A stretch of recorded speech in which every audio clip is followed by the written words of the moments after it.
Okay, our next guest is kind of a jack of all trades. He is a friend to small creatures. He's an internet wizard, and he's an advisor to some amazing startups. We're really, really honored to have him here. Please welcome to the stage Alexis Ohanian of Reddit and Y Combinator, and our moderator, Alexia Tsotsis. I'm good. We're good.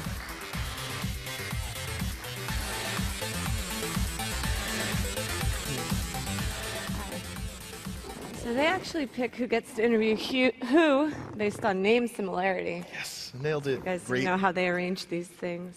Greek origin names. Yeah, any Eastern European. I know you're here to talk about Reddit, but I'm going to bring up Secret, which is in the news these days. You once called it the future of social networking. How does it feel like to be wrong? I look really prophetic, don't I? I still absolutely believe in the model of this idea of a mobile, pseudonymous or anonymous social network. Mostly because I see it work really well on Reddit, which is not a platform that is actually designed for mobile, but we'll get into that.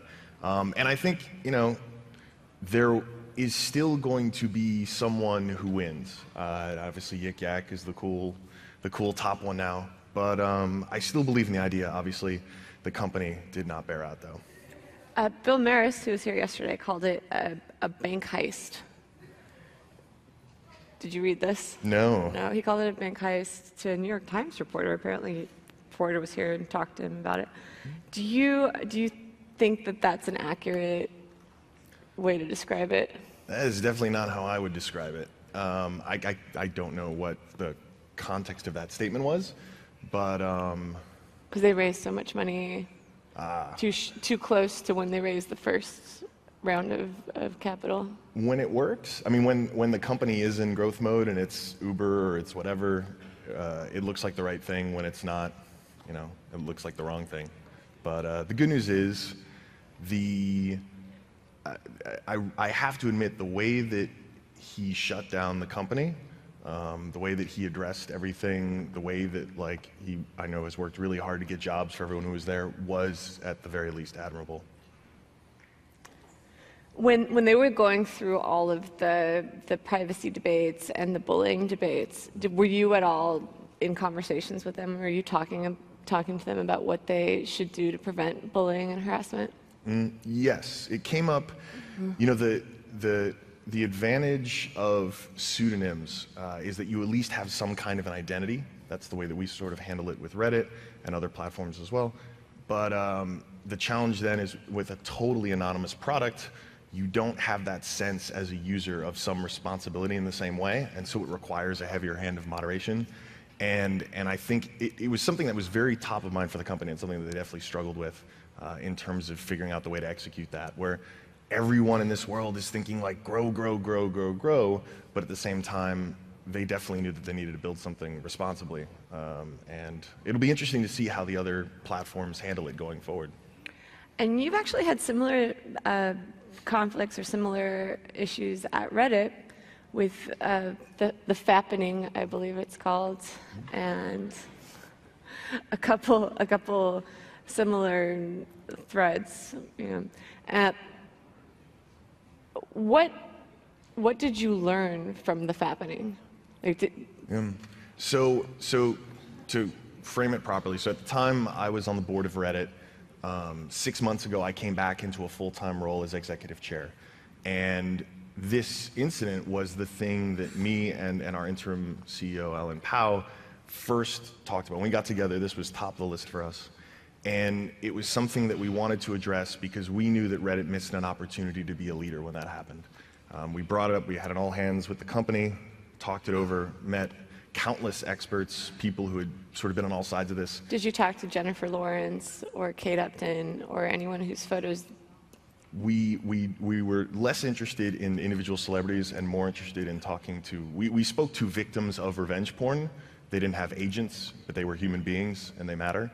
And so that's why we were, so staunch about creating the policy that we created. So like a month ago, we updated our privacy policy to reflect the new world we live in and how privacy is so important to Reddit users, making this ban on revenge porn was something that we knew they would love, and it was. And it was well regarded, not only on Reddit, obviously publicly, and I think really what made me so proud of our community team and the team as a whole was that 2 weeks later, Twitter followed our lead.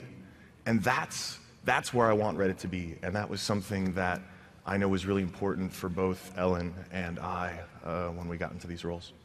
So, yeah, brought up Twitter. That's another place whose product really allows for harassment. Why is the internet so hard on women? It seriously is. Like, every time we have two women up here interviewing, you'll look at the comments, and the comments will be like, what is she wearing? Oh, she's awkward. A woman and a man never get that. Yeah. Why is the internet predisposed towards just, railing on women in a way that's kind of inhuman? And I would go even further to say not just women, people of color, Yeah. and certainly LGBT issues. Unfortunately, the list goes on.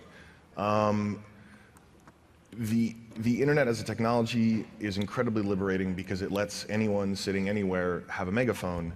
And I really do believe the vast majority of time, and I see it. But why do they use that megaphone to yell, "You look fat" at someone who had their photo posted online? Why? So frustrating. It is deplorable, and I know that, like I said, the vast majority of people using these platforms are good, and then it comes on us as users and to some extent as product makers to help to try to create better platforms for this. But it's hard. But I'll say this, the hope that I have, and we saw this actually so on Reddit you can upvote, but you can also gild, so you can pay money to essentially super upvote someone, like with real dollars. The most gilded comment on Reddit about the protests in Baltimore was from a user named Mock-2, and he went on this just amazing post, probably 1,000 words, about systemic racism, about how much he hates using the internet he's black, at least according to the, it's an anonymous account, but he hates going online during stuff like this because he just can't deal with the vitriol. But he wrote this amazing post, and the community responded overwhelmingly in support. And those are little glimpses of hope, and I know that I really do believe the reasonable voices will win. But yes, it's extremely hard, and these are things that I can't even empathize with as a straight white dude. Like, I hope though that we can continue to get better at this, and it's going to take a collaborative effort, that's for sure. That's true. So on the same gender relations bit, what was the atmosphere like at Reddit during the Ellen Pao trial? I mean, it was business as usual. Certainly, it was unfortunate to have our CEO out of the office for so much time, but I think what was so heartening for all of us was to see the resolve and the determination and the just general awesomeness of Ellen during all of that. And it's great to have our CEO back. And I know that this is going to be this is one more step in the path towards progress, and she's going to continue to kick ass as our CEO, and that's going to continue to show more people that this is a different way that companies can be run and led. She actually applied for the job after the lawsuit was filed. Mm-hmm. Did that complicate your decision at all? To hire her? That was not my decision. Yishan was the CEO. So Ellen came on as an operational role back under Yishan. This was a couple years ago, so I have no idea. Okay. Is she going to be permanent CEO? I hope so. Yeah. And what happened with Yishan? There was a news report that he didn't want to move the company to San Francisco. Mm-hmm. Yeah, that was one of those stories. That was one of those stories where everyone was looking for some other thing, but there was a blog post that Sam wrote, and there was a Quora post that Yishan wrote in response. That is exactly what happened. I know it might be a little hard to believe, but that's... San Francisco's so odious. People would rather leave a job than... Like I said, it's all there. Yeah. And where are you spending your time these days, New York or San Francisco? So I'm about 50-50. 50-50? Yeah. What do you like better? I know I'm sitting here wearing a net shirt, but... 50-50 with the Brooklyn shirt. I was born in Fort Greene, so that's... Yeah, I represent, yeah. So I was born in Fort Greene, and so I'll always have, there's always a part of me that will always be here. But yeah, 50-50. So one of the interesting things about Reddit is it kind of won this big contest between Reddit and Dig. Mm-hmm. And the reason that it won was that Dig redesigned. That was a part of it. And everyone fled from the redesign to Reddit. And then Reddit, since then, hasn't redesigned. Mm-hmm. And are you afraid that another Dig is going to happen? Why are you Craigslisting? It does have that kind of Craigslist chic. Well, so here's an important thing, and we tried so hard. Everyone, you got to understand, Kevin Rose, tech celebrity, launched his site like 6 months before us, and we had 12 grand, and he had VC funding, and we were just these two dorks trying to build something, and for so long we're compared to it, and I know in their shadow, but the one thing we got right was that we knew we were a platform for communities, right? There are 500,000 communities on Reddit now for whatever you're into. And Dig was always one community. It was always this one monoculture with one front page. It had topics, but it didn't have different communities.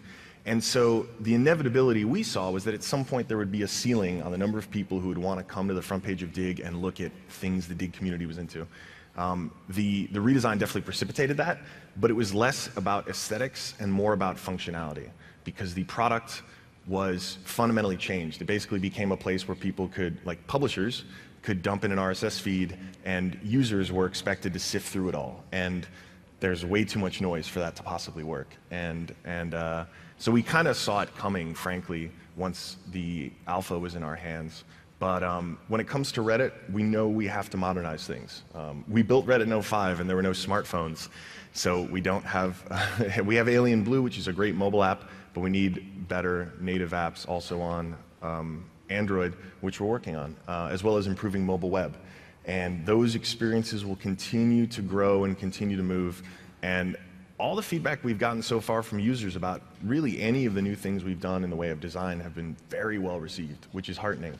I think 170 million people are probably ready for something that looks a little bit more modern, a little bit more usable, but will never betray the core of like how it works.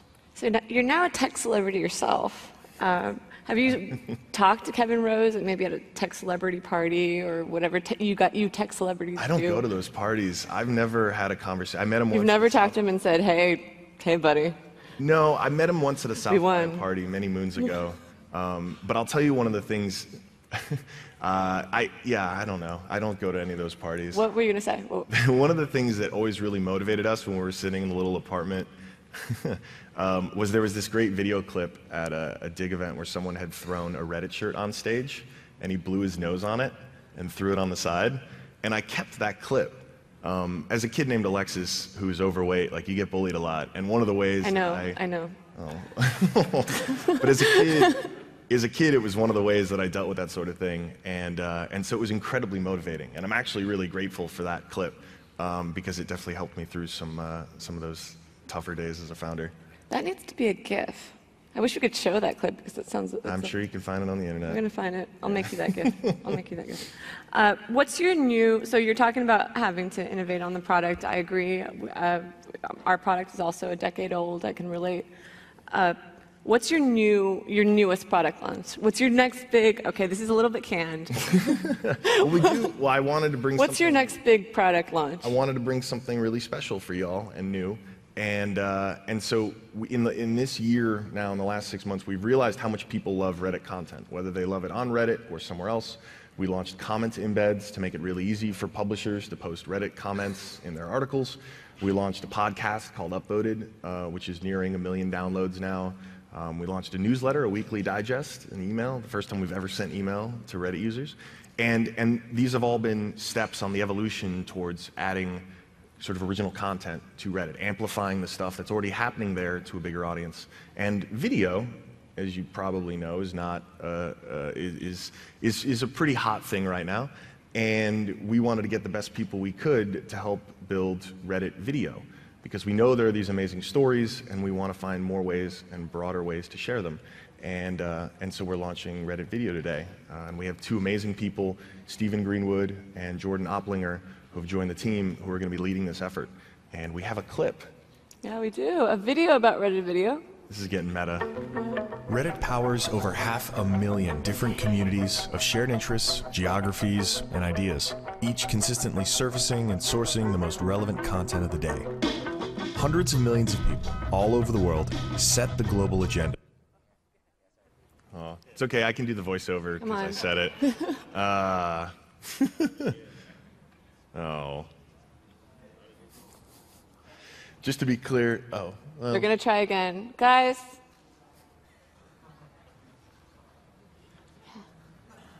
Oh, there you go. Reddit There you video. go. We'll be sure to post that on the internet. 500,000 different communities of shared interests, geographies, and ideas, each consistently surfacing and sourcing the most relevant content of the day.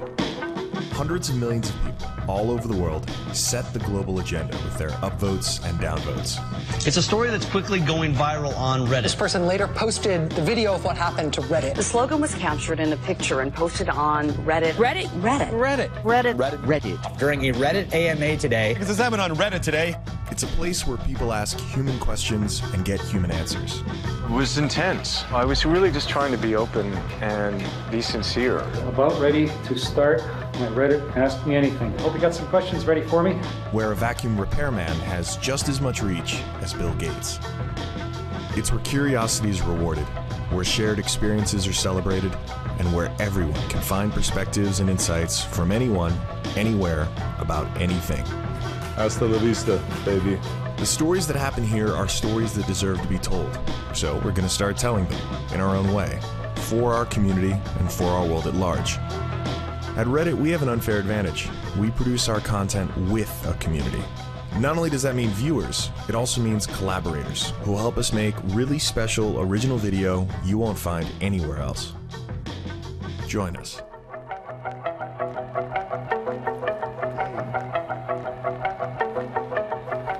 And thank you to whoever got that video working. Oh. That's really impressive. That's for Jordan and Stephen. I like all the Reddit mentions on mainstream news orgs. That was the last 2 weeks of news clips, except for the Rachel Maddow one we had to stretch because it's Rachel Maddow. You got to get her in there. But do you ever get mad that they're stealing your content? Do you ever get mad at BuzzFeed, for example, for just pulling entire Reddit threads and sticking it on their page? I think it is a testament to how influential Reddit is. So I think it's great that Reddit can set the agenda in this way. I do wish users got the credit when sometimes they don't get credit, even just the link. This is why we make comment embeds. But at the end of the day, this is the internet, and it is just further highlighting how influential Reddit's content is. So I'm okay with it. You've seen everything on the internet. You've got this sort of high level of what it means to be a networked human in 2015. What's your favorite thing on the internet, online? What's your favorite thing? My favorite thing, and I'm not going to say a Reddit thing, is, because there's a lot of those, is when I get to see two normal, random strangers connect over something, and in a positive way, create something that didn't exist before. Because humans are just copy machines, right? Like, I would have gone over to your cave and seen some drawing on your wall and been like, cool, I'm gonna make one of those too. And when the internet is at its best, it's really letting people do that. And I know I've seen it at its worst, but it's seeing it at its best that gives me so much hope, because it makes me less afraid of the person sitting next to me on the subway. Like, it makes me feel better about my world, because for so long, the people who have had power, whether it's businesses trying to sell me more deodorant because if I don't smell good, someone won't date me, or politicians want to scare me so that I get their vote, like, the internet at its best can really make people realize that there is this common humanity and that we actually are mostly reasonable, decent people, and together we can do really amazing things. Who is the one person you'd like to do an AMA? And you've had Obama, you've had Bill Gates, Jay-Z, really? Yeah, Jay-Z and Beyonce. I'm not even kidding. I would, if Jay-Z's here, please. You hear that, Sean Carter, wherever you are. Also on the list would be the Pope. I think he'd do a really good AMA. I really do. He's a very, I think he's a very tech-savvy Pope. As far as the bar's not really high for popes, but yeah, Jay-Z and Beyonce would be the big one, or Kanye and Kim. Obviously, I got a shout out for the Armenian, so yeah, Kim and Kanye would be the other one then. That's quite a list. It's rare that all of those get to be together, but there you go. Yeah, you should have the Pope, Kanye, Kim, and Jay, and be all at the same time. That would be epic. Yeah, and then Jordan and Steven will shoot the video. It will go viral, and we'll shut down the internet. Yeah, we'll be done. All right. Thank you very much, Alexis. Oh, thank you very much, Alexia. All right. Thank you, everyone.